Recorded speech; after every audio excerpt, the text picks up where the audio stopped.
welcome to Everything Erin, a podcast where we discuss politics, publishing, and pop culture. There's a saying, I contain multitudes, and that definitely applies to me.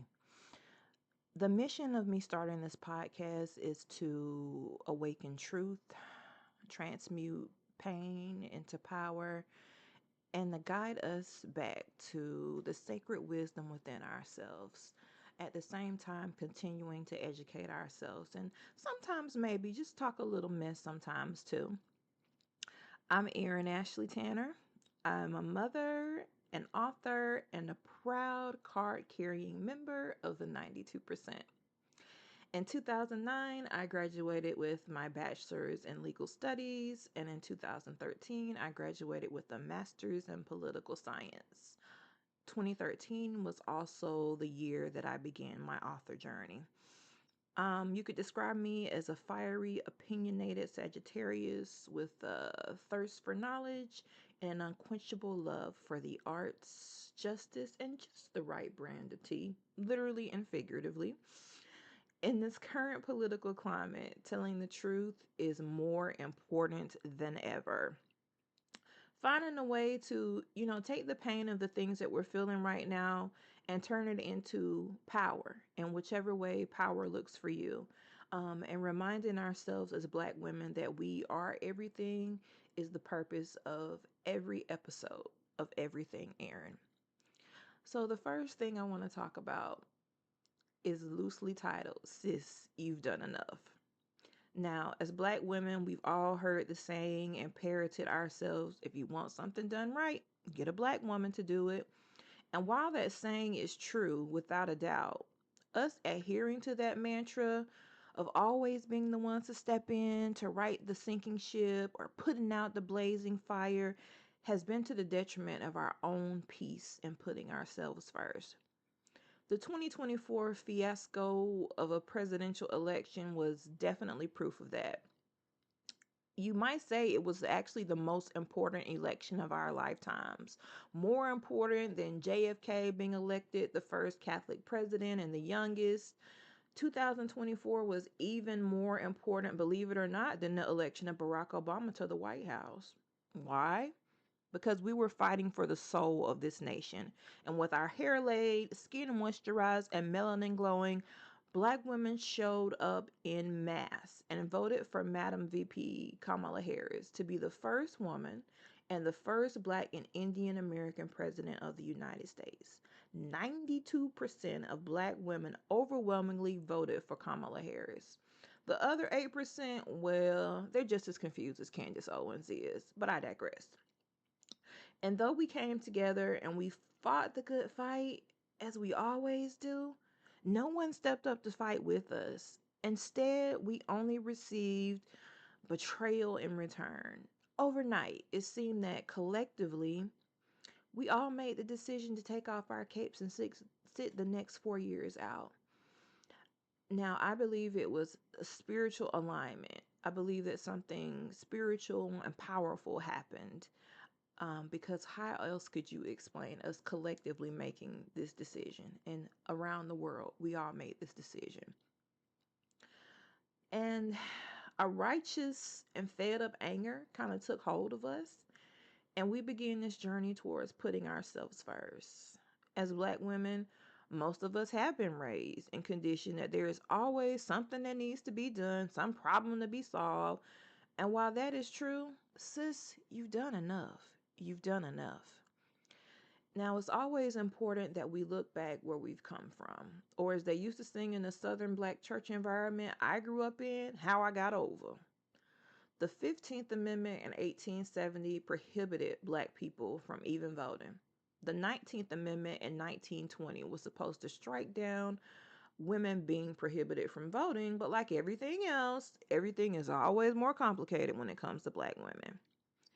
For the next 45 years, Jim Crow laws pretty much did everything possible to keep us from voting with poll taxes, literacy tests, threats of violence, lynchings. But at the center of the movement, continuing to fight, were key figures like Mary Church Terrell, a suffrage leader, civil rights activist, and co founder of the National Association of Colored Women. Then there is the well known Ida B. Wells, journalist, anti lynching activist, and suffrage organizer. There were also some lesser known women, black women, that don't get their shine that helped to lead the charge, such as Nanny Helen Burroughs, Daisy Lemkin, and Sarah Parker Redmond.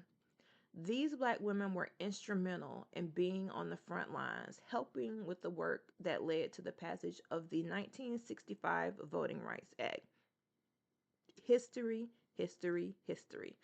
All of this, everything black women helped to fight for, should be preserved and not erased or diminished. Now, let's take a look at some statistics because, after all, numbers don't lie unless they're coming from the current administration. For the past 50 years, black women have been the most consistent voting blocs. Our political influence is significant, and the majority of the time, we provide Democratic candidates the win in close races. Looking at some voting statistics, say in 2008, 96% of black women voted for Barack Obama. In 2012, once again, 96% of us voted for Barack Obama. In 2016, 94% of black women voted for Hillary Clinton. In 2020, 90% of black women voted for Joe Biden. Now that's the evidence. That's there, that's black and white. Sis, we show up and we show out. But have you ever thought about why? There's so many reasons for this. The first is our response to political realities, aka our discernment. There's nothing like a black woman's discernment, sis, and you know that. We have a built in bullshit meter. We know when someone is feeding us a crock of lies. Because of our discernment and awareness, we always keep in mind that we have to vote to prevent the regression of economic and social progress. We're not just thinking about our present time, we're thinking about the future of our families and the sacrifices of our ancestors. It's deeper than just casting a ballot, it's a balancing of the scales that have always been stacked against us. We sit at the intersectionality of being a woman and being black. And because of that, it's rooted inside us to keep fighting for justice for ourselves. We are, you might say, the wood that keeps being thrown on the fire to make sure it never goes out. That's a powerful thing, y'all. Our fight has always been not just about us, though, but others. In a sense, you might say we're the mothers of justice, and we've been fighting for it for so long. But it's no longer our fight. My sisters of the 92%, we've done enough. We've been carrying the weight of this country for too long. I'm not going to sit here and tell you that accepting the fact is going to be easy for all of us. A lot of us have been raised in black households where we are constantly told that there's something we should be doing, that there's no reason for us to ever be resting.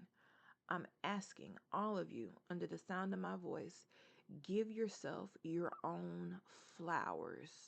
Sis, you've done enough. You've done more than enough. Rest now.